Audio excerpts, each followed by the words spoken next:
1912 white star லைன்னு சொல்லப்படுற ஒரு company டைட்டானிக்னு சொல்லப்படுற ஒரு ஷிப்பை வந்து லான்ச் பண்ணாங்க. இந்த ஷிப் வந்து அன்னைய காலகட்டத்தில் இருந்ததுலயே ஒரு பெரிய ஷிப். இந்த ஷிப்ல வந்து கிட்டத்தட்ட 3000 பேர்கிட்ட மேல வந்து போலாம், டிராவல் பண்ணலாம். இந்த ஷிப் வந்து இருக்கத்திலேயே அந்த காலகட்டத்துல ஒரு லக்ஸுரியஸான ஒரு ஷிப் அப்படின்னு சொன்னாங்க. இன்னைக்கு இருக்கிற 5 ஸ்டார் ஹோட்டலோட ரொம்ப பிரம்மாண்டமா இருக்கிற ஒரு ஷிப் அன்னைக்கு இது. உள்ளேயே வந்து டர்க்கிஷ் பாத்ரூம்ல இருந்து, பார்பர் ஷாப்ல இருந்து, ரெஸ்டாரண்ட்ல இருந்து நினைச்சு பாக்குற எல்லாமே வந்து இந்த ஷிப்ல இருக்கும். இதுல இருக்க எல்லாருமே பணக்காரங்களால மட்டும் தான் டிராவல் பண்ண முடியும் அப்படின்ற மாதிரி இருந்துச்சு. First class, second class, third class இருந்துச்சு. தேர்ட் கிளாஸோட பிரைஸே வந்து லட்சக்கணக்கில் இருக்கும் இன்னைய தேதி கம்பேர் பண்ணோம் அப்படின்னா. பட் ஃபர்ஸ்ட் கிளாஸோட அந்த ரேட் எவ்வளவு தெரியுமா இருக்கும்? கிட்டத்தட்ட $2500 வந்து இருக்கும் அப்படின்னு சொல்றாங்க. அது இன்னைய டேட்டுக்கு வந்து நீங்க இன்ஃபிளேஷன்லாம் வச்சு கணக்கு பண்ணி பாத்தீங்க அப்படின்னா கிட்டத்தட்ட 50 லட்சம் ரூபாய் வந்து அந்த ஃபர்ஸ்ட் கிளாஸ் டிக்கெட் வந்து இந்த டைட்டானிக்ல டிராவல் பண்றதுக்கு அவ்வளவு பெரிய பணக்காரங்களை மட்டும் டிராவல் பண்ணப்படுற ஒரு ஷிப்பா வந்து இந்த ஷிப் அந்த டைம்ல இருந்திருக்கு. உலகத்துல இருந்ததுலயே அன்னைக்கு ஒரு பெரிய ஷிப். இவங்க அதை ப்ரொமோட் பண்ணும்போது எப்படி ப்ரொமோட் பண்ணாங்கன்னா அன்சிங்கபிள் ஷிப் அப்படின்னு சொன்னாங்க. இந்த ஷிப் என்னதான் ஆனாலும் என்னதான் நடந்தாலுமே இந்த ஷிப் மட்டும் முருகாது அப்படின்றத சொன்னாங்க. இந்த ஷிப் கரெக்டா ஏப்ரல் 10, 1912 சவுத் ஆம்ப்டன் சொல்றப்ப இடத்துல இருந்து நியூயார்க் நோக்கி போகுது. இந்த ஷிப்ல கிட்டத்தட்ட 2240 பேர் இருக்காங்க. இதுல இருக்க எல்லாருமே பெரிய பெரிய ஆக்டர், இண்டஸ்ட்ரியலிஸ்ட், பெரிய பெரிய பணக்காரங்க. அதுக்கப்புறமா ஒரு சில பேர் வந்து இங்க இருந்து லண்டன்ல இருந்து நியூயார்க் போய் அங்க செட்டில் ஆகி புது வாழ்க்கையை வந்து பாத்துக்கலாம் அப்படின்னு நினைக்கிறவங்க, ஹனிமூனுக்கு போறவங்க, இங்க இருந்து வேற ஒரு ஊருக்கு மைக்ரேட் ஆகி வேலை பார்க்க போறவங்க, இப்படிப்பட்ட ஆட்கள் இந்த ஷிப்ல இருக்கிறாங்க. இந்த ஷிப் போயிட்டே இருக்கும் போது இந்த ஷிப் எல்லாத்திலயுமே அந்த காலத்துல பாத்தீங்க அப்படின்னா எல்லா ஷிப்லயுமே ஒரு ரேடியோ சிக்னல்ஸ் மாதிரி இருக்கும். இது பேசிக்கா என்ன அப்படின்னா பக்கத்துல இருக்க ஷிப்லாம் இருக்கும். அந்த கடல்ல வந்து ஓஷன்ல அதிகமான ஷிப் போயிட்டு வந்துகிட்டு இருக்கும். அட்லாண்டிக் ஓஷன்ல வந்து அதிகமா பனிப்பாறைகள் வந்து இருக்கும். இந்த மாதிரி ஐஸ்பர்க் வந்து அதிகமா இருக்கும். இந்த இடத்துல வந்து ஏதாவது ஐஸ் கட்டிகள் இருக்கா, ஏதாவது பிரச்சனைகள் இருக்கான்றத பக்கத்துல இருக்க ஷிப்ல என்ன பண்ணும் அப்படின்னா இந்த ரேடியோ சிக்னல்ஸ் வழியா பக்கத்துல இருக்க எல்லா ஷிப்புக்குமே வந்து அனுப்பிக்கிட்டே இருக்கும். இந்த மாதிரியும் தான் வந்து அன்னைக்கு அட்லாண்டிக் ஓஷன்ல இருந்து எல்லா ஷிப்பையும் வந்து சிக்னல் அனுப்பிட்டு இருந்தாங்க. டைட்டானிக்குமே நிறைய ஷிப்ஸ்ல இருந்து இந்த மாதிரி சிக்னல் எல்லாம் வந்துகிட்டு இருக்கும். நிறைய ஷிப்ஸ் வந்து இந்த இடத்துல நீங்க போயிட்டு இருக்க இடத்துல வந்து ஒரு ஐஸ் பாறை இருக்கு அப்படின்னு நிறைய சிக்னல்ஸ் வந்து அனுப்பியிருந்தாங்க. அன்னைக்கு இந்த டைட்டானிக்கோட கேப்டனா இருந்தது கேப்டன் ஸ்மித் அப்படின்ற ஒருத்தர். இவர் வந்து பணக்காரர்களோட கேப்டன், அந்த மாதிரி பணக்காரர்களை வந்து கூட்டு போற ஒரு கேப்டன் அப்படின்னு சொல்லுவாங்க. ஷிப் கிளம்பி 2 நாள் கழிச்சு 12 ஏப்ரல் 1912 அதிகமான சிக்னல்ஸ் வந்து இந்த இடத்துல பனிப்பாறைகள் இருக்கு, நீங்க பார்த்து போங்க அப்படின்னு சொல்லி நிறைய கப்பல்ல இருந்து அதிகமான சிக்னல் வந்து இந்த டைட்டானிக் வந்திருக்கு. பட் அங்க இருந்து கேப்டன் வந்து வேற வழியில போலாம் அப்படின்னு சொல்லி இந்த ஐஸ் பாறை இல்லாத வழியில அவர் வந்து போயிட்டு இருந்திருக்காரு.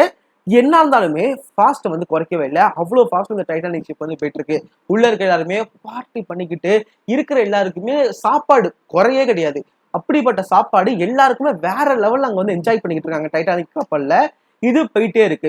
அடுத்த 2 நாள் கழிச்சு கரெக்டா ஏப்ரல் 14, 1912 அப்ப இந்த கப்பல் வந்து அட்லாண்டிக் ஓஷன்ல வந்து போயிட்டு இருக்கும் போது நைட் டைம்ல வந்து நிலாவோட வெளிச்சமே தெரியல, அவ்வளவு அளவுக்கு வந்து இதா இருந்துச்சு அப்படின்னு சொல்றாங்க. நேரா கடல்ல என்ன இருக்கு, கப்பலுக்கு முன்னாடி என்ன இருந்துட்டு இருக்கு அப்படின்றத யாராலுமே பார்க்க முடியல. அவ்வளவு அளவுக்கு கோல்டான இதுல வந்து இருந்துகிட்டு இருந்திருக்கு. கிட்டத்தட்ட -2 டிகிரி செல்சியஸ்ல வந்து அப்ப வந்து டெம்பரேச்சர் இருந்தது அப்படின்னு சொல்றாங்க. க்ரோஸ் நெஸ்ட் அப்படின்னு ஒரு விஷயம் இருக்கும் இந்த கப்பல்ல, டைட்டானிக்ல.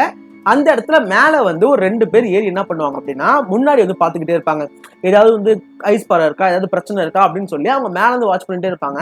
அதை பார்த்துக்கிட்டே அவங்க வந்து கீழே இருக்க கேப்டன்ட்ட இந்த ஸ்டேரிங் வீல வந்து இது பண்ணுவார்ல, கப்பல் வந்து ஓட்டுறவர், அவர்கிட்ட வந்து சொல்லிக்கிட்டே இருப்பாங்க. மேல ஃபெட்ரிக் ஃப்ரீட் அப்படின்னு சொல்லப்படுற ஒருத்தர் வந்து இந்த கிரவுன் நெஸ்ட்ல வந்து உட்காந்துருக்காரு. கரெக்டா 11:39க்கு இவர் கண்ணுக்கு முன்னாடி ஒரு பெரிய ஐஸ்பர்க் வந்து தெரியுது. கிட்டத்தட்ட 50 மீட்டர் இருக்கிற ஒரு பெரிய ஐஸ்பர்க். இது வந்து ஹைட்ல பாத்தீங்க அப்படின்னா அந்த கிரவுட் நெஸ்ட் இருக்குல்ல, இதுக்கு மேல கூட இருக்கும் அப்படின்னு சொல்றாங்க. அவ்வளோ பெரிய ஒரு ஐஸ்பர்க் வந்து இவருக்கு தெரியுது. டக்குனு என்ன சொல்றாங்கன்னா டக்குனு வந்து பெல் அடிச்சு இருக்க எல்லாருக்கும் வந்து அலர்ட் பண்றாரு. இதுக்கு முன்னாடி ஒரு பெரிய ஐஸ்பர்க் இருக்கு அப்படின்றத வந்து சொல்றாங்க. டக்குனு ஒரு எல்லாரும் அலர்ட் பண்றாரு. டக்குனு வந்து ஃபர்ஸ்ட் ஆஃபீஸர் வில்லியம்னு ஒருத்தர் இருக்காரு, அவர்கிட்ட வந்து கான்டாக்ட் பண்ணி சொல்றாரு இதுக்கு முன்னாடி ஒரு பெரிய ஐஸ்பர்க் இருக்கு, நீங்க வந்து கப்பலை திருப்புங்க அப்படின்னு சொல்லி லெஃப்ட் சைட்ல திருப்ப சொல்றாரு. பட் டைம் வந்து ரொம்ப லேட் ஆயிடுச்சு. இந்த கப்பல் இந்த ஐஸ்பர்க்ல மோதி பெரிய சேதாரத்தை வந்து ஏற்படுத்துது. இந்த டைட்டானிக்கை பாத்தீங்கன்னா போவ் அப்படின்னு ஒண்ணு இருக்கும். போவ் அப்படின்றது வந்து ஃபர்ஸ்ட் ஃப்ரண்ட் போர்ஷன்ல இருக்குல்ல, இதை போவ் அப்படின்னு சொல்லுவாங்க.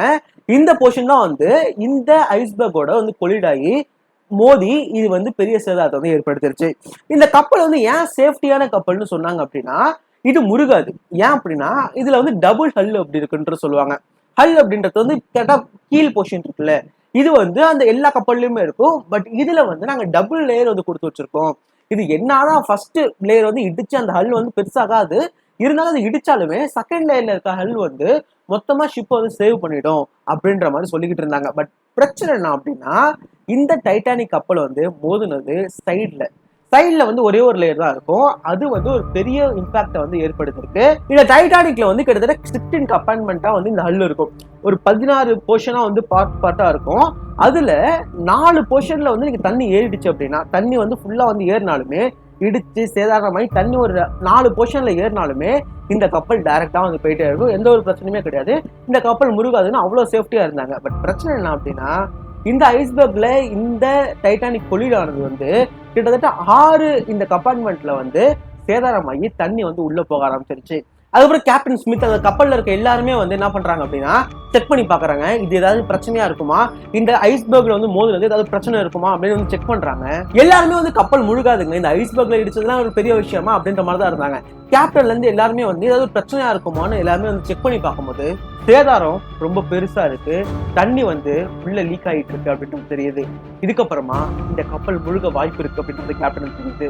எல்லாருமே அதிர்ச்சி ஆகி என்ன பண்றது அப்படின்ற மாதிரி யோசிக்கிறாங்க. பக்கத்துல இருக்க ஷிப்புக்கு நம்ம வந்து கான்டாக்ட் பண்ணுவோம், ரேடியோ சிக்னல்ஸா வந்து பக்கத்துல நிறைய ஷிப்ஸ்லாம் இருக்கும்ல வந்து கான்டாக்ட் பண்ணலாம்னு சொல்லி கரெக்டா 12 மணிக்கு இந்த ரேடியோ சிக்னல்ஸ் வந்து அனுப்புறாங்க. பக்கத்துல ஏதாவது ஒரு கப்பல் இருக்குமா, நம்ம வந்து ரெஸ்கியூ பண்ணுவாங்களா, இந்த கப்பல் முழுக போகுதுன்னு தெரிஞ்சிருச்சு, யாராச்சும் வருவாங்களான்னு பார்க்கும்போது பக்கத்துல எந்த கப்பலுமே இல்ல. பல நிமிஷத்துக்கு வந்து இந்த கப்பல்ல இருந்து போற சிக்னல்ஸ் எதுவுமே பக்கத்து கப்பலுக்கு போக மாட்டேது. இந்த பக்கத்துல எந்த கப்பல் இருக்க மாதிரியும் தெரியல.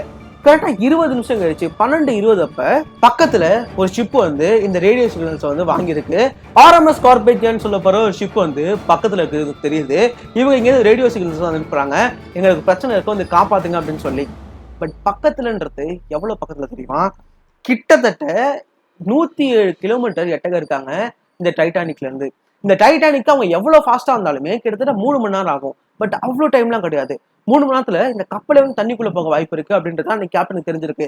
இருந்தாலுமே வந்து இவங்களுக்கு சிக்னல் அனுப்பி வர சொல்றாங்க. அதுக்கப்புறம் ஃபயர் ராக்கெட்ஸ் வந்து ஃபயர் பண்றாங்க. அந்த ஃபிளேம்ஸ் வந்து மேல போயிடுச்சு, பக்கத்துல இருக்க ஏதாவது ஷிப் வந்து நம்ம காப்பாத்துவாங்கன்னு அனுப்புறாங்க. அதுக்கப்புறம் கேப்டன் ஸ்மித் வந்து நம்ம எல்லாரும் ரெஸ்கியூ பண்ணணும் அப்படின்னு சொல்லி இருக்க லைஃப் போட்டை கடல் அனுப்புங்க, நம்ம எல்லா பேசஞ்சரையுமே எவாக்குவேட் பண்ணணும் அப்படின்னு சொல்றாரு. புரோட்டோகால் படி பெண்களுக்கும் குழந்தைகளுக்கும் மட்டும்தான் முதலிடம், அவங்க எல்லாம் ரெஸ்கியூ பண்ணதுக்கு அப்புறம் தான் இருக்க ஆண்கள்லாம் ரெஸ்கியூ பண்ணுவோம் அப்படின்றத சொல்றாங்க. லைஃப் போட்டை இறக்குறாங்க. ஃபர்ஸ்ட் லைஃப் போட்ல கிட்டத்தட்ட 65 பேருக்கு வந்து கேப்பபிளா இருந்துச்சு. 65 பேரை தாங்குற லைஃப் போட் தான் அது. ஆனா ஃபர்ஸ்ட் எடுத்த உடனே 28 பேரை மட்டும் தான் அந்த லைஃப் போட்ல கீழே இறக்குனாங்க. மத்த எல்லாருமே நினைச்சாங்கன்னா, நம்ம தான் அட்வர்டைஸ்மெண்ட்டை பார்த்தோமே, இந்த டைட்டானிக் தான் முழுகவே முழுகாது அட்வர்டைஸ்மெண்ட் கொடுத்தாங்க, அவங்க எப்படிங்க அது முழுகும் அப்படின்னு பேசஞ்சர் நிறைய பேர் இருந்துகிட்டு இருந்தாங்க. இந்த ஃபர்ஸ்ட் இறக்குன லைஃப் போட்ல கிட்டத்தட்ட இருக்கத்திலேயே 28 பேர் மட்டும் தான் உள்ள இறங்கி இருந்திருக்காங்க, மத்த இடம்லாம் காலியா இருந்திருக்கு. ப்ராப்ளம் என்ன அப்படின்னா, டைட்டானிக்ல வெறும் 20 லைஃப் போட் மட்டும் தான் வச்சிருந்திருக்காங்க அன்னைக்கு. இந்த டைட்டானிக் வந்து கிட்டத்தட்ட 64 லைஃப் போட்டை வந்து வச்சுக்கிற அளவுக்கு இது வந்து கேப்பபிலிட்டி இருந்திருக்கு இந்த டைட்டானிக். இந்த கப்பல் தான் முழுகவே முழுகான்னு தானே சொன்னாங்க, அதை காட்டணும் அப்படின்னு சொல்லி வெறும் 20 லைஃப் போட் மட்டும் தான் அன்னைக்கு டைட்டானிக்ல வச்சுட்டு ஃபர்ஸ்ட் வாய்ஸ் வந்து ஃபர்ஸ்ட் அவங்களோட சைல வந்து பண்ணிருக்காங்க. ஃபர்ஸ்ட் டிராவல் இந்த 20 போட்டை வச்சுக்கிட்டு வெறும் 1178 பேரை மட்டும் தான் காப்பாற்ற முடியும் அப்படின்றது தெரியுது. பட் இருக்கிறது 2240 பேர், பாதிக்கு பாதி பேரை மட்டும் தான் இந்த லைஃப் போட்டால காப்பாற்ற முடியும். 60 லைஃப் போட் இருந்துச்சு அப்படின்னா இருக்க எல்லாரும் ஈஸியா காப்பாத்தி இருக்க முடியும் அப்படின்றது தெரியுது. இந்த டைட்டானிக் வந்து ஃபர்ஸ்ட் போர்ஷன்ல இருக்கிற 6 கம்பார்ட்மெண்ட்ல வந்து தண்ணி அதிகமாகி ஒரு சைடு மட்டுமே வந்து தண்ணிக்குள்ள வந்து போயிட்டு இருக்கு. லைட்டா வந்து கப்பல் வந்து டில்ட் ஆயிட்டு இருக்கு. இந்த கப்பல் முழுகாது நினைச்சிட்டு இருந்தவங்கலாம் கொஞ்சம் கொஞ்சமா தண்ணி வந்து உள்ள வரும்போது கப்பல் வந்து தண்ணிக்குள்ள போயிட்டு இருந்த பார்க்கும்போது பயம் வந்து எல்லாருமே அலற ஆரம்பிக்கிறாங்க. ஐ விட்னஸ்லாம் என்ன சொல்றாங்கன்னா, தப்பிச்சவங்களாம் அன்னைக்கு இருந்த எல்லாருமே பக்கத்துல வந்து ஜெபம் பண்ணிக்கிட்டு இருந்தாங்க, பிரேயர் பண்ணிக்கிட்டு இருந்தாங்க, கடவுள்கிட்ட காப்பாத்துங்கன்னு சொல்லிட்டு இருந்தாங்க.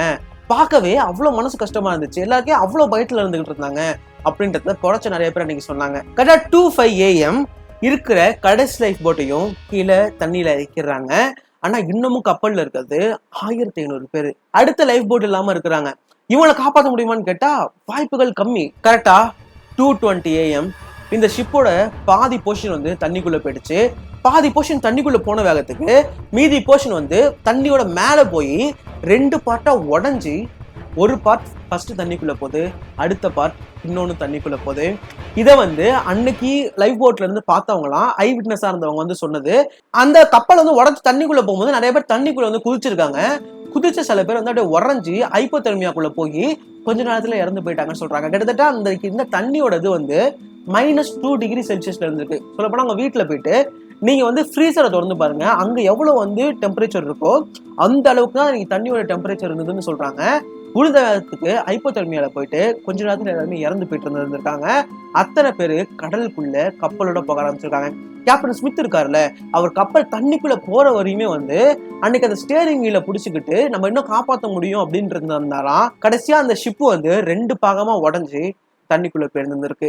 1500 பேர்ல பாதி பேர் அப்படியே ஷிப்போடய டக்கு டக்குன்னு தண்ணிக்குள்ள போக ஆரம்பிச்சிட்டாங்களாம். எல்லாருமே இறந்து போயிட்டாங்க. அதுக்கப்புறம் 2-3 மணி நேரத்துக்கு லைஃப் போட்ல இருந்தவங்களாம் அப்படி நடுக்கடல்ல அப்படியே இருந்திருக்காங்க. 2-3 மணி நேரம் கழிச்சு கரெக்டா 3:30 இருந்து 4 AM இந்த RMS கார்பத்தியான்னு சொல்லப்படுற ஒரு கப்பலுக்கு வந்து ரேடியோ சிக்னல் அனுப்புனாங்கன்னு சொன்னல, அந்த ஷிப் 100 கிலோமீட்டர் பக்கத்துல இருந்து எட்டையந்து வந்து இவங்களை பார்த்து என்னடா கப்பல் எல்லாமே இவங்க மட்டும் தனியா இருக்கிறாங்க அப்படின்னு அவங்க வந்து அதிர்ந்து போய் எல்லாருமே ரெஸ்கியூ பண்ணியிருந்திருக்காங்க. அதுக்கப்புறமா ரெஸ்கியூ ஆன எல்லாருமே சொல்லியிருக்காங்க, இந்த கப்பல் வந்து உடஞ்சி தண்ணிக்குள்ள போயிடுச்சு, நாங்க மட்டும் தான் பொழைச்சிருந்திருக்கோம் அப்படின்னு அன்னைக்கு சொல்லியிருந்திருக்காங்க. யாருமே இந்த கப்பல் முழுகும்னு நினைக்கல, ஆனா இந்த கப்பல் முழுகுச்சு. எல்லாருமே இந்த கப்பல்லாம் முழுக போகுதா அப்படின்ற மாதிரி நினைச்சாங்க. பட் ஃபர்ஸ்ட் ட்ரிப்லயே இந்த கப்பல் முழுகுச்சு. இந்த கப்பல்ல இறந்து போன நிறைய பேர் வந்து பாத்தீங்க அப்படின்னா பணக்காரங்க. இன்னைக்கு உலகத்துல இருக்க 1500 பேர் பணக்காரங்க அப்படியே வந்து மறைஞ்சு போயிட்டாங்க அப்படின்னா எப்படி இருக்கும்? இந்த உலகத்துல இருந்த பல பேர் வந்து காணுங்க அப்படின்னு சொன்னா எப்படி இருக்கும்? பெரிய பெரிய ஆக்டர்ஸ்ல இருந்து இண்டஸ்ட்ரியலிஸ்ட்ல இருந்து நிறைய பேர் காணப்பட எப்படி இருக்கும்? அன்னைக்கு அப்படிதான் இருந்துச்சு. உலகத்துல இருந்த எல்லாருக்குமே வந்து இந்த டைட்டானிக் வந்து முழுகிடுச்சு, நிறைய பேர் இறந்து போயிட்டாங்க அப்படின்றத சொன்னாங்க. அப்படின்னு சொன்னாலுமே டைட்டானிக் முழுகிடுச்சு, ஆனா இருந்த எல்லாருமே உயிரோட தான் இருந்தாங்க அப்படின்னு சொல்லி நிறைய நியூஸ் பேப்பர்ஸ் அன்னைக்கு வந்து கவர் பண்ணியிருந்திருக்காங்க. இது வந்து பெரிய பிரச்சனையாக ஆகக்கூடாதுன்னு சொல்லி அன்னைக்கு லண்டன்ல வந்து ஒரு குரூப் அமைச்சு இந்த டைட்டானிக் எப்படி முழுகுச்சுன்றதை இன்வெஸ்டிகேட் பண்ண ஆரம்பிச்சாங்க. அந்த கம்பெனியோட ஓனரை கூப்பிட்டு எப்படி இது நடந்துச்சு, நீங்க ஏதாவது பண்ணீங்களா அப்படின்னு வந்து கேட்க ஆரம்பிச்சாங்க. உண்மையில நடந்தது ஐஸ்பர்க்ல மோதி இந்த கப்பல் அன்பார்ச்சுனேட்லி இந்த மாதிரியான ஒரு சம்பவம் நடந்திருக்கு அப்படின்றது தெரிஞ்சது. பட் இந்த கப்பல் வந்து ஐஸ்பர்க்ல மோதுறதுக்கு 1 மணி நேரத்துக்கு முன்னாடி SS கலிபோர்னியான்னு சொல்லப்படுற ஒரு ஷிப் வந்து இந்த டைட்டானிக் முன்னாடி போயிட்டு இருந்திருக்கு. அவங்க சிக்னல் அனுப்பி இருந்திருக்காங்க, அவங்க வந்து இங்க ஒரு பனிப்பாறை இருக்கு பார்த்து வாங்க அப்படின்னு சிக்னலை வந்து அனுப்பி இருந்திருக்காங்க. பட் கொஞ்ச நேரத்திலேயே வந்து அந்த சிக்னலை வந்து அவங்க ஆஃப் பண்ணி வச்சிருந்திருக்காங்க. இங்க வந்து பிரச்சனையா இருந்திருக்கு. டைட்டானிக் அந்த சிக்னல் வரலன்னு சொல்றாங்க, ஆஃப் பண்ணாங்களான்றது தெரியல.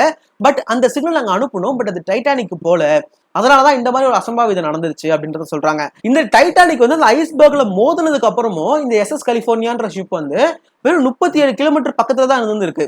இவங்க வந்து டைட்டானிக்ல வந்து பெரிய பிரச்சனை வந்துருச்சுன்னு சொன்னோன்னே ராக்கெட் எல்லாம் ஃபயர் பண்ணாங்கல்ல, ஃபயர் பண்ணும்போது இந்த SS கலிபோர்னியால இருக்கவங்க என்ன சொல்லியிருக்காங்கன்னா, ராக்கெட்டை ஃபயர் பண்றாங்க, ஏதோ பிரச்சனையா இருக்கும் போல அப்படின்னு சொல்லி கேப்டன் போய் சொல்லியிருக்காங்க. கேப்டன் என்ன நினைச்சிருந்திருக்காரு அப்படின்னா, அந்த கப்பல்ல இருக்கவங்க எல்லாம் யாரு, அது டைட்டானிக், அதுல இருக்கவங்க பணக்காரங்க பார்ட்டி பண்ணிக்கிட்டு இருக்காங்க அப்படின்னு சொல்லி அவங்க அதை கண்டுக்காமையே போயிருந்திருக்காங்க. இந்த மாதிரி சம்பவம் நடந்திருக்கு. இதுக்கு இவரை மட்டும் நம்ம தப்புன்னு சொல்ல முடியாது, பல தவறுகள் நடந்துதான் இந்த கப்பல் முழுகிச்சு அப்படின்னு நம்ம சொல்லலாம். ஃபர்ஸ்ட் வந்து லைஃப் போட் கரெக்டா இல்ல இந்த கப்பல்ல 64 லைஃப் போட்டை வச்சுக்கிற அளவுக்கு டைட்டானிக் இருந்தாலுமே வெறும் 20 தான் வச்சிருந்தாங்க. அலட்சியம், ஏன்னா இது வந்து முழுகவே முழுகாதே அப்படின்ற மாதிரி. ரெண்டாவது பார்த்தோம் அப்படின்னா இந்த கப்பலை வந்து ஸ்லோ பண்ணவே இல்லை. ஏன் டைட்டானிக் வந்து ஸ்லோ டவுன் பண்ணாம இருக்கத்திலேயே ஃபாஸ்டா போயிட்டு இருந்தாங்கன்னா ஒரு காரணம் இருக்கா, ஒரு தியரியா வைக்கிறாங்க. ஏன் அப்படின்னா குனாட் அப்படின்னு சொல்லப்படுற ஒரு கம்பெனி வந்து அந்த டைம்ல இருந்துகிட்டு இருந்தது. இந்த கம்பெனிஸ் எல்லாம் பாத்தீங்கன்னா ஷிப்பை வந்து ரீட் பண்ற கம்பெனி. இந்த ஷிப் வந்து எவ்வளவு அளவுக்கு இந்த அட்லாண்டிக் ஓஷன்ல வந்து மக்களை தூக்கிட்டு போய் எடுத்துட்டு போய் வேற இடத்துல சேர்க்குதோ, பூமியோட இன்னொரு சைட்ல சேர்க்குதோ, அது வந்து அதிகமான சம்பாதிச்சுக்கிட்டு இருந்தது. ஒயிட் ஸ்டார்னு சொல்ல போற ஒரு கம்பெனி, பேசிக்கா டைட்டானிக்கை வந்து பில்ட் பண்ண ஒரு கம்பெனி, அதுக்கு எதிராக வந்து குனார்ட் அப்படின்னு சொல்ல போற ஒரு கம்பெனி இருந்துச்சு. இந்த கம்பெனி 2 பெரிய கப்பல் வந்து உருவாக்கி இருந்தாங்க அந்த டைம்ல. இந்த கப்பல் வந்து ஃபாஸ்டா எடுத்துட்டு போய் மக்களை சேர்க்குது, சேஃபாவும் இருக்கு, அவ்வளவு லக்ஸூரியஸாவும் இருக்குன்னு சொல்லி 2 கப்பல் வச்சிருந்தாங்க. அதுக்கு எதிராக உருவாக்கப்பட்ட ஒரு கப்பல் தான் டைட்டானிக் அப்படின்னு சொல்லப்படுறது. அவ்வளவு எக்ஸ்பென்சிவா இதை வந்து பாக்குறதுக்கு எனக்கு வந்து இந்த ஷிப் வந்து சவுத் ஆம்டன்ல இருந்து கிளம்பும் போது அதை பாக்குறதுக்கே கிட்டத்தட்ட 1000 கணக்கில் வந்திருந்தாங்களாம். இந்த கப்பலை லான்ச் பண்ணும் போது லட்சக்கணக்கில் ஆட்கள் கூடியிருந்தாங்கன்னு சொல்றாங்க. இந்த கப்பல் வந்து இருக்கத்திலேயே ஃபாஸ்டா போனோம், இந்த மாதிரி குனாட் கப்பல் இருக்குல்ல, இதோட நம்ம ரெக்கார்டை வந்து பிரேக் பண்ணணும், 6 நாள்ல இந்த கப்பல் வந்து நியூயார்க்கை போய் ரீச் பண்ணிடுச்சுன்னா அது பெரிய ரெக்கார்டை வந்து பிரேக் பண்ணணும்னு சொல்லி இந்த கம்பெனியோட ஓனர் வந்து கேப்டன்கிட்ட சொன்னதாகவும், அதனாலதான் இவர் இருக்கிறதுலே ஃபாஸ்டா வந்து போயிட்டு இருந்தாரு. கிட்டத்தட்ட 24 நாட்டிக்கல் ஸ்பீட்ல வந்து போயிட்டு இருந்ததுக்கு இந்த கப்பல். அப்ப கிட்டத்தட்ட பாத்தீங்கன்னா 21 மைல்ஸ் பர் hour அப்படின்னு சொல்லலாம். அவ்வளவு ஃபாஸ்ட்ல வந்து இந்த கப்பல் வந்து போயிட்டு இருந்திருக்கு. இந்த கப்பல்ல வந்து கோல் வந்து யூஸ் பண்ணிட்டு இருந்தாங்க, பேர்ன் பண்ணி இந்த கப்பலை வந்து மூவ் ஆக்குறதுக்கு. கிட்டத்தட்ட 45,000 டன் கோல் வந்து உள்ள வந்து ஸ்டோர் பண்ணி வச்சிருந்தா சொல்றாங்க. ஒரு நாளைக்கு 1000 கோல் கிட்ட வந்து யூஸ் பண்ணுவாங்க அப்படின்றத சொல்றாங்க. உள்ள எலக்ட்ரிக் பாத்ரூம்ஸ் இருந்திருக்கு. இது எதுக்கு அப்படின்னு பாத்தீங்கன்னா, பேசிக்கா அன்னைக்கு அட்லாண்டிஸ் கடல்ல போயிட்டு இருக்கும்போது ரொம்ப ரொம்ப கூலிங்கா இருக்கும், கோல்டா இருக்கும். அங்க வந்து உள்ள வந்து ஹீட்டர்லாம் இருக்குன்றதுக்காக இந்த கோல்லாம் வச்சு ஹீட்டர்ஸ்லாம் வந்து இது பண்ணிட்டு இருந்திருக்காங்க. இது ஃபர்ஸ்ட் கிளாஸ்ல இருக்கவங்களுக்கு மட்டும். தேர்ட் கிளாஸ்ல இருக்கவங்களுக்குலாம் 2 பாத்ரூம் மட்டும் தான் இருக்குமா. அந்த 2 பாத்ரூம் தான் தேர்ட் கிளாஸ்ல இருக்கவங்க யூஸ் பண்ணணுமா. ஆனா லட்சக்கணக்கில் அவங்களுக்கும் வந்து இந்த மாதிரியான டிக்கெட் பிரைஸ்லாம் இருக்கும். ஆனா ஃபர்ஸ்ட் கிளாஸ்ல இருக்கவங்களுக்கு இருக்கத்திலேயே வேற லெவல்ல பாத்துக்கிட்டு இருந்திருக்காங்க உள்ள. டைட்டானிக் எவ்வளவு வந்து லக்ஸுரியஸா தெரியும்னு நினைச்சாங்கன்னா, இதை பார்க்கும் போதே லுக்கே வேற மாதிரி இருக்கும்னு சொல்லி இந்த ஃபனல் இருக்கும்ல, நீங்க டைட்டானிக் கப்பலை பார்க்கும்போது மேல இருக்கிற அந்த 4 ஃபனல் இருக்கும். அதுல இருந்தா புகைகள் எல்லாம் வெளில போவோம்ல, அதுல 3 மட்டும் தான் ஒர்க் ஆகும். ஒன்னு டிசைனுக்காகவே அழகா இருக்குன்றதுக்காகவே வச்சிருந்திருக்காங்க. அதுல 4ல 1 ஒர்க் ஆகாது. அதுதான் உண்மை. டைட்டானிக் ஷிப்ல ஒரு செஃப் ஒருத்தர் இருந்தாரு. அவர் வந்து கப்பல் முழுகியுமே அவர்கிட்ட போட்ல எல்லாம் வந்து இதாகல. ஆனா கப்பல்ல முழுகியுமே இவர் தண்ணீரை கடந்து 2 மணி நேரம் கழிச்சு கூட இவரோட உயிரோட வந்து ரெஸ்கியூ பண்ணாங்க. எப்படா அப்படின்னு கேட்டீங்கன்னா, இந்த மனுஷன் தண்ணிக்குள்ள முழுகிறதுக்கு முன்னாடி அதிகமா விஸ்கி எடுத்து மடக்கு மடக்குன்னு குடிச்சிருந்திருக்காரு. சாக தானே போறோம் அப்படின்ற மாதிரி விஸ்கி எடுத்து குடிச்சிருந்திருக்காரு. அவர் தண்ணியில விழுந்ததுக்கு அப்புறமா அவரோட பாடியை வந்து வார்மா வச்சிருந்திருக்காரு அந்த விஸ்கி. அதுக்கப்புறமா இந்த கப்பல் வந்து இந்த ஷிப்பு வந்து வந்ததுக்கு அப்புறமா ரெஸ்கியூ பண்ணும்போது இவரையும் வந்து ரெஸ்கியூ பண்ணி இருந்திருக்காங்க. ஆனா அவர் உயிரோட இருந்திருக்காரு. இந்த ஒரு போட்டோ இருக்குல்ல, இந்த போட்டோ பார்க்கணும் என்ன தெரியுது, ஏதோ ஒரு விஷயத்த வந்து இந்த குதிரைகள் எல்லாம் தள்ளிட்டு போயிட்டு இருக்குன்னு சொல்லுவாங்கல்ல. பட் இந்த 20 குதிரைகள், இந்த போட்டோல 20 குதிரை இருக்கு. இந்த 20 குதிரை வந்து இந்த டைட்டானிக் ஷிப்போட ஹேங்கரை மட்டும் தள்ளிட்டு போயிட்டு இருந்திருக்கு. இந்த நங்குரம் இருக்கும்ல, இந்த ஒரு கப்பலோட நங்குரம், அந்த கப்பலோட நங்குரத்தை மட்டுமே 20 குதிரை கிட்ட வந்து தள்ளிட்டு போயிட்டு இருந்திருக்கு. அன்னைக்கு லான்ச் பண்ணிட்டு இருந்திருக்கும் போது டைட்டானிக் கப்பல் முழுகிடுச்சு. இருக்க எல்லாருமே நினைச்சாங்கன்னா இந்த கப்பல் வந்து அப்படியே ஏதோ தூக்கிட்டு போயிடுச்சு, ஏலியன்ஸ் வந்து தூக்கிட்டு போயிடுச்சு அப்படின்ற மாதிரி பல கதைகள் இருந்துச்சு. இந்த கப்பல் வந்து தண்ணிக்குள்ள அப்படியே போயிடுச்சு, 2ஆ உடையில, இவங்க எல்லாம் போய் சொல்றாங்க அப்படின்ற மாதிரி நிறையா இருந்துச்சு. இந்த கப்பல் வந்து 2ஆ உடஞ்சிருக்குன்றது நமக்கு நிறைய பேருக்கு தெரியாது. இந்த கப்பல் ஃபர்ஸ்ட் சொல்ல போனா எந்த இடத்துல முழுகுச்சுன்றது நிறைய பேருக்கு தெரியாது. கிட்டத்தட்ட 75 வருஷத்துக்கு நமக்கு இந்த டைட்டானிக் கப்பல் எங்க இருக்குன்றதே தெரியாது. ராபர்ட் பலார்ட் அப்படின்னு ஒருத்தர் இருக்காரு. இவர் வந்து இந்த மாதிரி ஓஷன்ல எக்ஸ்ப்ளோர் பண்றவரு. இவர் வந்து அதிகமா இந்த மாதிரி சவுண்டை வச்சு என்ன பண்ணுவாங்க அப்படின்னா, கீழே வந்து மேப்பிங் பண்ணும், இந்த கடல் எப்படி இருக்கு, இந்த கடல்ல எங்கெங்கெல்லாம் என்ன இருக்கு அப்படின்னு சொல்லி நிறைய விஷயங்கள் வந்து மேப்பிங் பண்ணும். இதை நிறைய விஷயங்களை வந்து அவருக்கு வந்து ரொம்ப வந்து டைட்டானிக் மேல வந்து ஈடுபாடு இருந்து டைட்டானிக் கப்பலை கண்டுபிடிக்கணும்னு சொல்லி நிறைய இடத்துல எக்ஸ்ப்ளோர் பண்ண ஆரம்பிக்கிறாங்க. பட் இது வந்து கண்டே பிடிக்க முடியல. லேட்டரா வந்து ஒருத்தர் என்ன பண்ணிருக்காரு அப்படின்னா, இந்த மாதிரி ரோபோட்ஸ் வந்து ஒரு ரோபோட் மட்டும் வந்து உள்ள போகும் கடல் கடியில, அவ்வளவு டெப்த்ல போயிட்டு இது வந்து பிரச்சனை வந்து மனுஷனால தாங்க முடியாது, உள்ள எல்லாம் போயிட்டு மனுஷனால தேட முடியாது. ஒரு ரோபோட்டை மட்டும் கேமராலாம் வச்சு லைட் எல்லாம் வச்சு ஒரு ரோபோட் மட்டும் உள்ள போயிட்டு இந்த டைட்டானிக் வந்து தேடும். இவர் அட்லாண்டிக் ஓஷன்ல கரெக்டா வந்து இந்த கனடா சைட்ல, கனடால இருந்து பக்கத்துல இருக்கிற, கனடால ஒரு 700 கிலோமீட்டர் பக்கத்துல இருக்கிற ஒரு இடத்துல தான் மூழ்கி இருக்குன்னு எல்லாமே சொன்னாலுமே பட் எங்க மூழ்கி இருக்குன்றது தெரியாது. கிட்டத்தட்ட 500 கிலோமீட்டருக்கு அவர் வந்து கடல்ல ஒரு இடமா தெரிஞ்சிருக்காரு. சொல்லப்போனா ஒரு கடல்ல நீங்க ஒரு சின்ன ஒரு மண்ணை தெரிறதுக்கு சமம். இவர் கிட்டத்தட்ட பல வருஷமா கப்பல்ல இருந்து இருந்துகிட்டு, சைட்ல இருந்து மேல இருந்து கீழே இருந்து எல்லா இடத்துலயுமே இந்த கப்பல்ல வந்து இருந்துகிட்டு டைட்டானிக் எங்க இருக்குன்னு கிட்டத்தட்ட பல வருஷமா தேடிட்டு இருந்திருக்காரு. பட் கடைசியா செப்டம்பர் 1, 1985 இந்த கப்பலை கடற்கடியில கண்டுபிடிக்கிறாங்க. இந்த இடத்துல தான் இருக்குன்னு சொல்லி கண்டுபிடிக்கிறாங்க. இருக்க எல்லாருக்குமே அவ்வளவு சந்தோஷம். இத்தனை வருஷமா தேடினேன், கிட்டத்தட்ட 75 வருஷத்துக்கு டைட்டானிக் எங்க இருக்குன்னு தெரியாது. 1912 கடலுக்குள்ள போன டைட்டானிக் கிட்டத்தட்ட 75 வருஷம் கழிச்சு திருப்பி கண்டுபிடிக்கப்படுது. அடுத்த நாள் எல்லா நியூஸ்லயும் ஹெட்லைன் இதுதான், டைட்டானிக்கை கண்டுபிடிச்சிட்டாங்க, டைட்டானிக் எந்த இடத்துல கிடக்குன்னு தெரிஞ்சிச்சு அப்படின்னு சொல்லி. அப்புறம் தேடி பார்க்கும்போது தான் டைட்டானிக் 2ஆ உடஞ்சு வேற ஒரு இடத்துல இருந்திருக்கு அப்படின்றது தெரியுது. ஸோ இந்த சம்பவம் நடந்து கிட்டத்தட்ட நம்ம வந்து 12 வருஷத்துல டைட்டானிக்ன்ற ஒரு படமே வந்துருச்சு. 1985 கண்டுபிடிச்சதுக்கு அப்புறமா என்ன சொன்னாங்கன்னா, டைட்டானிக் இங்க தான் இருக்கு, ஆனா அது எதுவுமே பண்ண வேணாம், அப்படியே விட்டுடுவோம் அப்படின்ற மாதிரிலாம் சொல்லியிருந்தாங்க. 1991 அமெரிக்கால இருக்க ஒரு டிவி சேனல் என்ன பண்ணாங்கன்னா, பெரிய பெரிய ஐமேக்ஸ் கேமரா எடுத்துக்கிட்டு கடலுக்குள்ள அனுப்பி பெரிய ஃபுட்டேஜ், அவ்வளவு குவாலிட்டியான ஃபுட்டேஜ்லாம் எடுத்துட்டு வந்து டாக்குமெண்ட்ரி பண்ணிக்கிட்டு இருந்தாங்க அந்த டைம்ல 1991. அந்த டாக்குமெண்ட்ரி உருவாகி எல்லாமே பப்ளிஷ் பண்ணதுக்கு அப்புறமா இதை பார்த்துக்கிட்டு இருந்த ஜேம்ஸ் கேமரன் அந்த டாக்குமெண்ட்ரியை பார்த்து ரொம்ப ஈடுபாடு வந்து டைட்டானிக் மேல அவ்வளவா வந்து ஒரு ஈடுபாடு வந்ததுக்கு அப்புறமா ஜேம்ஸ் கேமரன் வந்து ஒரு டைட்டானிக்ன்ற ஒரு படம் பண்றாரு. இந்த டாக்குமெண்ட்ரி எல்லாம் பார்த்து ரொம்ப பிடிச்சு போய் ரொம்ப ரிசர்ச் பண்ணி இந்த டைட்டானிக் இருக்க இடத்த 33 தடவை டைவ் அடிச்சு உள்ள போயிட்டு இந்த டைட்டானிக் வந்து பார்த்துட்டு வந்திருக்காரு. 33 தடவை உள்ள போயிட்டு ஸ்டடி பண்ணி இந்த டைட்டானிக் எப்படி இருக்கு அப்படின்னு சொல்லி எல்லாத்தையுமே வந்து செக் பண்ணி அதுக்கப்புறமா வந்து 1997ல படமாவே பண்ணிட்டாங்க. ஒரு ஃபேக்ட் சொல்லணும் அப்படின்னா, இந்த டைட்டானிக் கப்பல் உருவாகிறதுக்கு பண்றதுக்கு எடுத்துக்கிட்ட காஸ்ட் என்ன அப்படின்னு பாத்தீங்கன்னா 7.5 மில்லியன். நீங்க வந்து 7.5 மில்லியன் சொல்லும் போது இப்ப வந்து இவ்வளவுதானே அப்படின்னு சொல்லலாம். பட் 1912ல அது பெரிய காசு. கிட்டத்தட்ட இன்னைக்கு இன்ஃபிளேஷன்ல நீங்க வச்சு பாத்தீங்கன்னா அன்னைக்கு காலத்துக்கு இன்னைக்கு எப்படி இருக்குன்றத பாத்தீங்கன்னா கிட்டத்தட்ட $190 மில்லியன் செலவு பண்ணி இந்த கப்பலை வந்து அன்னைக்கு உருவாக்கி இருந்திருக்காங்க. பட் ஒரு ஃபன் ஃபேக்ட், இந்த கப்பல் உருவாக்க எடுத்துக்கிட்ட காசோட இந்த படம் வந்து உருவாக்க எடுத்துக்கிட்டப்பட்ட காசு வந்து அதிகம். கிட்டத்தட்ட $200 மில்லியன். 1997ல டைட்டானிக் படம் உருவாக்குனதுக்கு எடுத்துக்கிட்ட காசு $200 மில்லியன். பட் இந்த படம் ரிலீஸ் ஆகி கலெக்ட் பண்ண காசு இருக்குல்ல, அந்த காசை வச்சு நீங்க 10 டைட்டானிக் கப்பல் உருவாக்கிடலாம். அந்த அளவுக்கு இந்த படம் வந்து கலெக்ட் பண்ணிச்சு. கிட்டத்தட்ட இன்னைய வரையுமே ஹையஸ்ட் கலெக்ஷன் மூவில டைட்டானிக் இருக்கு. கிட்டத்தட்ட டாப் 3 டைட்டானிக் வந்துடும். ஃபர்ஸ்ட் வந்து Avatar way of water, next Endgame, அடுத்து டைட்டானிக். 4வது பிளேஸ்ல டைட்டானிக் இருக்கும் அப்படின்னு நினைக்கிறேன். இத்தனை அளவுக்கு அதிகமான பேரால பார்க்கப்பட்ட படமா டைட்டானிக்ன்ற ஒரு விஷயம் இருக்கு. இப்படிப்பட்ட ஒரு இன்சிடென்ட்டை வச்சு இன்ஸ்பயர் ஆகி ஜேம்ஸ் கேமரன்ற ஒரு ஆள் வந்து டைட்டானிக் படத்தை எடுத்தாரு. பட் இது வந்து உண்மையான ஒரு கதை. அதை வச்சு ஜேம்ஸ் கேமரன் படமா எடுத்தாரு. நம்ம எல்லாருமே டைட்டானிக் படம் பார்த்திருப்போம். இப்படிதான் டைட்டானிக்னு சொல்லப்படுற ஒரு பெரிய கப்பல் தண்ணிக்குள்ள முழுகுச்சு. கிட்டத்தட்ட 1500 பேரை இந்த கப்பல் கொண்டுச்சு. 1500 பேருமே பெரிய பெரிய பணக்காரர்கள். அந்த மாதிரி இருந்த ஒரு ஆட்களை இந்த கப்பல் கொண்டுச்சு. It's called unsinkable ship, but it sunk on is first trip. எதை பத்தி பேசலாம் அடுத்து அப்படின்றத கீழே கமெண்ட்ல சொல்லுங்க. Bye guys.